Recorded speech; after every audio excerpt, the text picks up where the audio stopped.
Caribbean and Latin America leaders are sharply condemning the United States following the seizure of a Venezuelan oil tanker in international waters, an incident now fueling renewed accusations of piracy, imperial aggression, and violations of international law, while reviving long-standing historical grievances between Washington and Havana.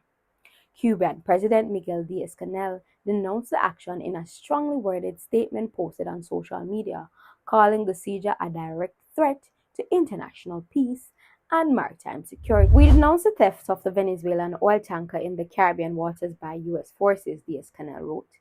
"It is an act of piracy and maritime terrorism, a grave violation of international law, and deserves the condemnation of the entire world. Enough of imperial aggression." The remarks echo growing outrage across the region as Washington intensifies pressure on Venezuela, particularly targeting its oil exports as part of its broader sanctions and enforcement measures. Venezuelan Executive Vice President Delcy Rodriguez confirmed that U.S. military personnel carried out the operation in international waters, describing it as crime against humanity, freedom of navigation, and the sovereignty of nations.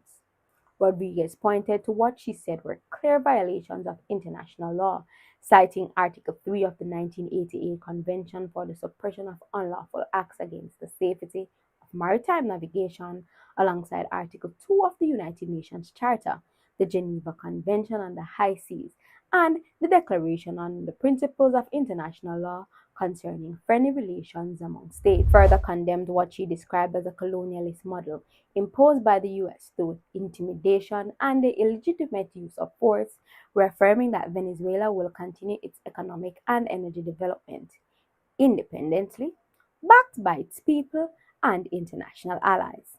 A history that shapes today's response. Cuba's forceful reaction is deeply rooted in its own decades-long conflict with Washington.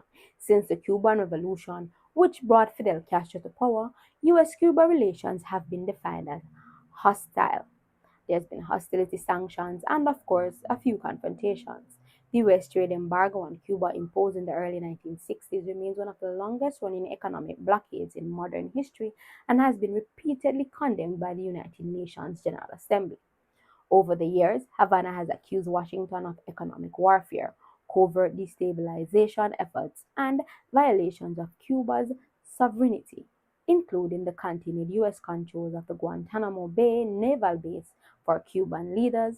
The seizure of Venezuelan tanker in Caribbean waters fits a familiar pattern of U.S. interventionism, particularly against governments that challenge American political and economic dominance. Cuba has long aligned itself with Venezuela as a strategic partner, especially in the face of U.S. sanctions. Both governments frame their resistance as part of a broader struggle against imperialism and for the right of nations to control their own resources without external coercion. Regional and global implications are a lot. The tanker seizure comes amid rising military activity and geopolitical tension in the Caribbean basin, with several governments increasingly concerned about the erosion of international maritime norms. Critics warn that unilateral enforcement actions in international waters could set a dangerous precedent, undermining freedom of navigation and escalating confrontations between major powers and smaller states. While Washington has justified this action as part of sanctions enforcement and regional security efforts, Cuba and Venezuela argue that such measures amount to piracy under international law and threaten the stability of already fragile economies. As the fallout continues, the incident is likely to deepen diplomatic rifts across the Caribbean and Latin America, while also reinforcing long-standing narratives of resistance in Havana, where history continues to shape how present-day actions by the US are interpreted and contested. For the African Diaspora News Channel, I'm Whitney Mckoy. Until next time, stay informed, stay connected.